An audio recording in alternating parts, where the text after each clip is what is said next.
500 দোকান ঘুরে যখন মেয়েদের ঈদের ড্রেস কেনা হয় এবং দাবি করা হয় এটা নাকি অনেক ইউনিক, তখন এটার জন্য ম্যাচিং জুতা বা ম্যাচিং কানের দুল খুঁজতে হয় এবং সেটার জন্য 1400 দোকান ঘুরতে হয়, তারপরেও পাওয়া যায় না।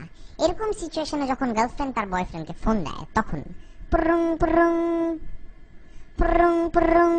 হ্যালো আবার শুরু হলো। জান হ্যাঁ? জান জানো, আমার না এখনো ম্যাচিং জুতা পাই নেই জান। আমার ড্রেসটার সাথে একটা ম্যাচিং জুতাও দোকানে পাওয়া যাচ্ছে না জান। কি করব বলো? কি কও? তোমার ড্রেস তো লাল না?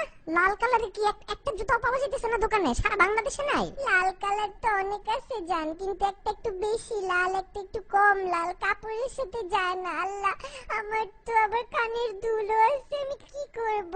দূর মিয়া, তোমার যে কোনো আগের একটা জুতা আছে না? এই ছোট লোক, আমি কি ঈদে পুরান জুতা পরবো নাকি? ছোট লোক একটা কথাকার। কথায় কথায় আমার মায়ের মতন আমার ছোট লোক ডাইকো না তো। কি করছি ছোট লোকের? তোমার সাথে কথাটা শোনো। তা আগের জুতাটা মাপ নিয়ে ওই মাপে তোমার ঈদের একটু কাপড়টা একটু কাটে, তুমি একটু অল্প একটু কাপড় কাটলে কি যায় আসবে বলো? একটু কাপড়টা কেটে আগের জুতার মাপে মুচিকে দিয়ে কাপড়টা লাগায় না ওই জুতার মধ্যে, তাহলে তো তোমার ম্যাচিং হয়ে গেল, তাই না? আর কানের দুলের জন্য তোমার কাপড়ে তো আবার এই যে একটু ক্রিস্টালের কাজ আছে না, এক জায়গায় দেখছি তো বেশি ক্রিস্টালের কাজ, ওই জায়গাটা কেটে ফেলো। ওইটা ওইটা ওইটা দেখে ওইটা একটা কানের দুল ওইটা লাগাই দেবো। কাপড়ের কানের দুল কত সুন্দর লাগে দেখতে। মুরগির পাখা দিয়ে যদি কালার করে কানের দুল বানাইতে পারে তো তোমার ঈদের কাপড় দিয়ে এটা এটা এটা ইউনিক না? কি এগুলো নিয়ে কান্নাকাটি করবা? তোমার মতন কিপটা একটা ছোট লোক আমি আমার বাপের জন্মেও দেখি নাই। না, না, তা দেখবা কেন? আমি আমি আমি কি তোমার বাপের বয়সের নাকি? আমি তো কচি পোলা। কুচি না? ঠিক আছে জান, আমি রাখি। তোমার মেজাজ খারাপ হয়েছে না? রাখি, পরে ফোন দিব। হ্যাঁ।